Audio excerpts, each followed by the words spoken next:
साहेब आमचे विठ्ठल आहेत, पण त्या विठ्ठलाला बडव्यांनी घेरले, त्या बडव्यांना बाजूला करा. हे विधान होतं 5 जुलैचं. अजित पवार गटाचे राष्ट्रवादीचे नेते छगन भुजबळ यांनी केलेलं. राष्ट्रवादी फुटल्यानंतर अजित पवार गटाची जी सभा पार पडली होती त्यावेळी छगन भुजबळ यांनी राष्ट्रवादी पक्ष का सोडला याचं कारण सांगताना शरद पवारांना ज्या बडव्यांनी घेरले त्यामुळे आपण पक्ष सोडल्याचं सांगितलं. पण त्याच छगन भुजबळ यांनी काल बीडमध्ये झालेल्या सभेत छगन भुजबळ आणि अजित पवार गटातील काही लोकांनी शरद पवारांवर बीडच्या सभेत डायरेक्ट निशाणा साधला. पण छगन भुजबळ असं काय म्हणाले, का म्हणाले, त्यांच्या या शरद पवारांवर करण्यात येणाऱ्या आरोपाचं नेमकं कारण काय, व्हिडिओच्या माध्यमातून जाणून घेऊयात. अजित पवार गटाची कृषीमंत्री धनंजय मुंडे यांच्या बीडमध्ये सभा आयोजित करण्यात आली होती. या सभेत अनेकांनी शरद पवारांना लक्ष्य केल्याचं दिसून आलं. यावेळी छगन भुजबळ यांनी शरद पवारांवर टीका तर केलीच, पण थेट सवाल देखील विचारला. त्यावेळी ते म्हणाले, तेलगीला अटक करत त्याच्यावर मोक्का लावण्याचे आदेश मी दिले. तेव्हा तुम्ही मला बोलावलं आणि राजीनामा देण्यास सांगितलं. राजीनामा द्या असं तुम्ही म्हटलं.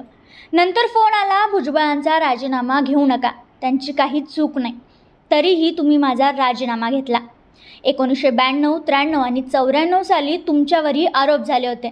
तुमचा राजीनामा कोणी मागितला नाही, मग माझा राजीनामा का घेतला, असा संतप्त प्रश्न भुजबळांनी पवारांना केला. तेलगी प्रकरण पुन्हा चर्चेत आलं. मात्र भुजबळांनी हे वक्तव्य केल्यानंतर सभेत गोंधळ झाल्याचं पाहायला मिळालं आणि हा गोंधळ थांबत नसल्याने अखेर भुजबळांनी भाषण आटोपलं आणि मुंडेंनी माईकचा ताबा घेतला. मग कधी काळी शरद पवारांना दैवत म्हणणाऱ्या छगन भुजबळ यांनी असं विधान का केलं असेल? तेलगी प्रकरण किंवा शरद पवारांवर झालेल्या आरोपांबद्दल ते का बोलले असतील? याचं कारण काय? राजकीय विश्लेषक काय म्हणतात ते जाणून घेऊयात. येवला, जो छगन भुजबळ यांचा मतदारसंघ आहे, तिथं काही दिवसांपूर्वी शरद पवार यांची सभा झाली. त्यावेळी शरद पवारांनी तिथल्या जनतेची माफी मागितली आणि त्यावेळी बोलताना ते म्हणाले की मी छगन भुजबळांना या ठिकाणी निवडून आणून दिली, ही चूक केली, त्यामुळं त्याला उत्तर देण्यासाठी भुजबळांनी हे आरोप केले असतील असं राजकीय विश्लेषक सांगतात.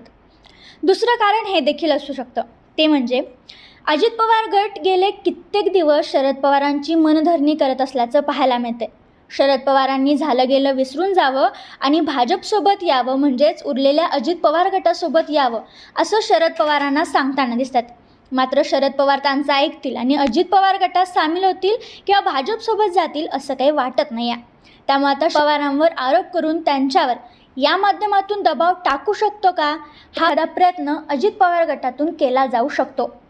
तिसरा महत्त्वाचा मुद्दा म्हणजे सध्या राष्ट्रवादी कोणाची हा वाद कोर्टात जाईल आणि मग समजा हा निकाल जर शरद पवारांच्या बाजूने लागला तर अजित पवार गटाला एकतर भाजपमध्ये सामील व्हावं लागेल किंवा त्यांना दुसरा पक्ष काढावा लागेल आणि मग याचा परिणाम निवडणुकांवर होऊ शकतो. आणि याच असंतोषामुळे सध्या अजित पवार गटाच्या नेत्यांमधून अशी वक्तव्य केली जात आहेत असं राजकीय विश्लेषक सांगतात. त्यामुळे होणाऱ्या पुढच्या सभेत छगन भुजबळ यांच्या प्रश्नांना शरद पवार उत्तर देतील का हे पाहणं महत्त्वाचं आहे. दरम्यान अजित पवार गटाकडून सातत्याने शरद पवारांवर होणारे आरोप आपल्याला पटतायत का? आम्हाला कमेंटमध्ये नक्की सांगा.